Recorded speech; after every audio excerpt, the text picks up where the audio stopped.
International coastal clean-up ડેની વેરાવળમાં ઉજવણી કરાઈ હતી। ઇન્ડિયન કોસ્ટગાર્ડ અને સહયોગી સંસ્થાઓ દ્વારા સમુદ્ર કિનારા પર સફાઈ અભિયાન કરાયું હતું। જિલ્લા કલેક્ટર એનવી ઉપાધ્યાય સહિતના મહાનુભાવો જોડાયા હતા।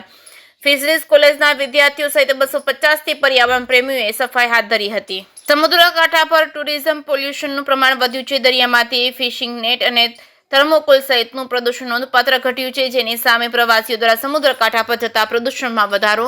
ફિશરીઝ કોલેજ દ્વારા એકઠા થતા કચરાને સેગ્રીગેશન કરાય। એનસીસીઆર ચેન્નાઈને ડેટા મોકલવામાં આવે છે। વર્ષ 2012થી મરીન લાઇન પોલ્યુશન કલેક્શનની કામગીરી છે કે સિંહ ગુજરાતી સાથે મહેશ વાજા સોમનાથ। આપ જાણો છો કે 17 ઓક્ટોબરથી આપણે સ્વચ્છતા હી સેવા પખવાડિયાનો પ્રારંભ કર્યો છે। તે અંતર્ગત તમામ જગ્યાઓ જાહેર જગ્યાઓ ઉપર આપણે સફાઈની કામગીરી કરી રહ્યા છે।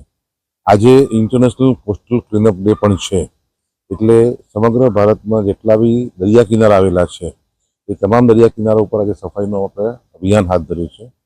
એ જ અનુસંધાને આજે અહીંયા વેરાવળ ચોપાટી ખાતે ઇન્ડિયન કોસ્ટગાર્ડ, ભારત સરકારના લગત વિભાગ, Gujarat environment management institute Jamie, આ તમામના સહયોગથી અને અન્ય એનજીઓ જે સોરઠ મિત્ર મંડળ છે, આ તમામ એનજીઓના સહયોગથી લગભગ 250 ઉપરાંત પર્યાવરણ પ્રેમીઓ અહીં એકત્ર થયા છે અને જે ચોપાટીનો દરિયા કિનારો છે તેની સાફ સફાઈ અત્યારે કરવા જઈ રહ્યા છે। દરિયો સાફ રહેશે, દરિયાઈ જીવન, દરિયાઈ વનસૃષ્ટિ, દરિયાઈ જીવસૃષ્ટિ સલામત રહેશે અને આપણે સામાન્ય રીતે અહીંયા વેરાવળમાં માછીમારી એક મોટો આપણો અહીંયા ઉદ્યોગ છે, તો જો જે ફિશ કેચ થશે, ફિશ પણ સ્વસ્થ હશે, તો જે લોકો એ ફિશનો આહાર કરતા હશે એમનો સ્વાસ્થ્ય પણ સરસ રહેશે।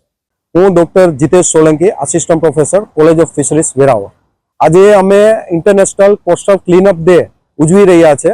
ફિશરીઝ કોલેજના 70થી વધારે સ્ટુડન્ટ્સ વેરાવળની ચોપાટી ખાતે સફાઈ અભિયાનમાં જોઈન્ટ છે। અમે 2012થી ખાસ કરીને વેરાવળ ચોપાટી એરિયામાં અમે જે મરાઇન પોલ્યુશન છે અમને કલેક્ટ કરે છે અને અમને સેગ્રીગેશન એટલે અલગ અલગ ડિવિઝનમાં, જેમ કે પ્લાસ્ટિક છે, કાગળ છે, થર્મોકોલ છે, રબર છે, આમાં સેગ્રીગેશન કરી અને આના ડેટા અમે એનસીસીઆર ચેન્નઈને મોકલીએ છીએ, જ્યાં આખા ઇન્ડિયાનું પોલ્યુશન કેટલું થઈ શકે ત્યાં ડેટા એનાલિસ થાય છે। છેલ્લા ઘણા વર્ષોથી જે પોલ્યુશન અમે ભેગું કરીએ છીએ, આમાં જે થર્મોકોલ હતું, પછી માછીમારની નેટ હતી, પછી સ્ટ્રો હતી, આ બધા જે પોલ્યુશન છે બહુ ઓછું થયું છે।